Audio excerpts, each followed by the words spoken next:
Class 10, 12th. In this video, we will discuss the chapter Molecular Basis of Inheritance.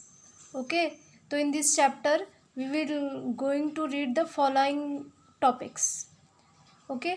Then our first topic is the DNA. Structure of the DNA. हम DNA की structure पढ़ेंगे सबसे पहले topic में. ठीक है ना. अच्छा. And this DNA molecule is responsible factors. Okay. जो मेंडल ने फैक्टर्स बोले थे, are made up of which genetic material DNA. वो डीएनए के बने हुए हैं. ठीक है. तो सबसे पहले हम स्ट्रक्चर पढ़ेंगे डीएनए की. ठीक है. और फिर हम पढ़ेंगे ये टॉपिक कि भाई मेंडल ने तो बोला था कि फैक्टर्स जो हैं, ठीक है, फैक्टर्स जो हैं वो रेस्पॉन्सिबल हैं किसके लिए, करैक्टर्स की ट्रांसमिट होते हैं ना एक जनरेशन से दूसरे जनरेशन में, उसके लिए फैक्टर रिस्पॉन्सिबल है ना. लेटर उसे जीन बोला गया, लेकिन फैक्टर किस चीज़ के बने हुए हैं वो मेंडल नहीं बता पाया था. तो फैक्टर जो है बहुत टाइम तक ये रिसर्च चलती रही कि जो फैक्टर्स हैं वो किस चीज़ के बने हुए हैं. ये प्रोटीन के बने हैं, डीएनए के बने हैं, आरएनए के बने हैं. ठीक है ना. तो बहुत टाइम तक यही रिसर्च चलती रही कि किस केमिकल के बने हैं फैक्टर्स. ठीक है. तो ये हम रिसर्च पढ़ेंगे कि भाई जो फैक्टर्स हैं वो किस केमिकल के बने, कि हमें कैसे पता चला कि एक्सपेरिमेंट से ही तो पता चला होगा ना कि जो फैक्टर्स है जीन है वो डीएनए की बनी होती है और कहाँ पर होती है. ठीक है ना.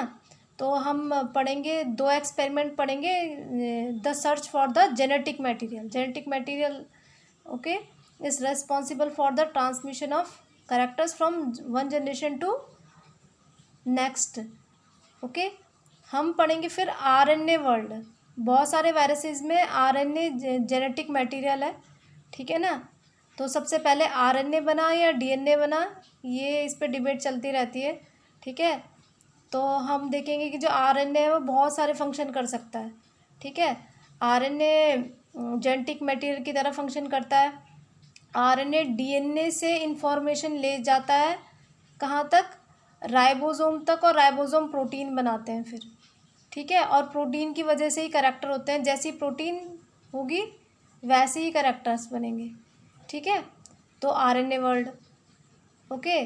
फिर नेक्स्ट टॉपिक हम पढ़ेंगे और कैटलिस्ट की तरह भी काम करता है आरएनए. तो इसका मतलब बहुत सारे फंक्शन करता है, बेटर है डीएनए से as a genetic material. Okay. तो हम पढ़ेंगे आरएनए वर्ल्ड. फिर हम पढ़ेंगे और आरएनए की स्ट्रक्चर भी हम थोड़ी बहुत देखेंगे. फिर पढ़ेंगे replication. What is replication? DNA से डीएनए का बनना. अब भाई एक सेल से दूसरी सेल बनती है तो डीएनए जो हमारी सेल में होता है तो वो जब दूसरी सेल बनेगी तो ऐसी कॉपी पास होनी होगी ना दूसरी सेल में. तो डीएनए का क्या होता है, रेप्लिकेशन, यानी उसकी बिल्कुल एग्जैक्ट कॉपी बनती है. एग्जैक्ट कॉपी क्यों बनती है कि अगर एग्जैक्ट कॉपी नहीं बनेगी तो इन्फॉर्मेशन चेंज हो जाएगी, और इन्फॉर्मेशन चेंज हो जाएगी तो कैरेक्टर चेंज हो जाएंगे. तो इसलिए रेप्लिकेशन क्या होता है, डीएनए से डीएनए का बनना इज रेप्लिकेशन. ओके. फिर हम पढ़ेंगे इसमें ट्रांसक्रिप्शन. ट्रांसक्रिप्शन क्या होता है भाई, डीएनए से डीएनए का बनना इज रेप्लिकेशन. डीएनए से आरएनए का बनना है ना. डीएनए जो है न्यूक्लियस के अंदर रहेगा, वो बाहर नहीं निकलेगा सेल से.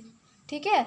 और जो इसके पास इंफॉर्मेशन है वो जो प्रोटीन बनाने वाली मशीन है राइबोसोम, उससे इंफॉर्मेशन कौन लेके जाएगा, आरएनए लेके जाएगा. यानी डीएनए से पहले आरएनए बनेगा, मैसेंजर आरएनए. ठीक है. और फिर मैसेंजर आरएनए जाएगा कहाँ पर, राइबोसोम के पास में. फिर राइबोसोम जो है सेल से इसके पास इंफॉर्मेशन होती है कैरेक्टर्स, किस तरह की प्रोटीन बनेगी. ठीक है. तो ये प्रोटीन बनाएगा फिर राइबोसोम उसी टाइप की जैसी इंफॉर्मेशन एमआरएनए लेके आएगा डीएनए से. तो डीएनए से एमआरएनए का बनना इज ट्रांसक्रिप्शन. ठीक है. और फिर नेक्स्ट टॉपिक पढ़ेंगे हम जेनेटिक कोड. जेनेटिक कोड क्या होता है, जो एमआरएनए पर जो इंफॉर्मेशन होती है, जैसे ये है एमआरएनए पे इंफॉर्मेशन ATC. ठीक है. तो ये कोड करता है किसी एक अमीनो एसिड के लिए, है ना. अमीनो एसिड बहुत सारे, प्रोटीन क्या होती है, चेन होती है ना अमीनो एसिड की. तो कौन सा अमीनो एसिड आके यहाँ पर ज्वाइन होगा प्रोटीन की चेन में, ठीक है, वो कौन डिटरमाइन करता है? Genetic code. और जेनेटिक कोड होता किस पर है? mRNA पर जेनेटिक कोड होता है। ठीक है, तो हम जेनेटिक कोड के बारे में पढ़ेंगे, इसके क्या कैरेक्टर्स होते हैं जेनेटिक कोड के। फिर हम पढ़ेंगे ट्रांसलेशन। भाई जो mRNA है, mRNA से जो प्रोटीन बन रही है, okay, this is translation, formation of protein from mRNA। तो ये क्या है? ट्रांसलेशन है, यानी प्रोटीन की सिंथेसिस। ठीक है ना, तो उसे बोलते हैं ट्रांसलेशन। अच्छा, इसके बाद क्या है? जो रेगुलेशन है, किस तरह से जीन एक्सप्रेस होती है, कौन रेगुलेट करता है? एक्सप्रेस किस फॉर्म में होते हैं? प्रोटीन फॉर्म में, लेकिन इसका कुछ रेगुलेशन है।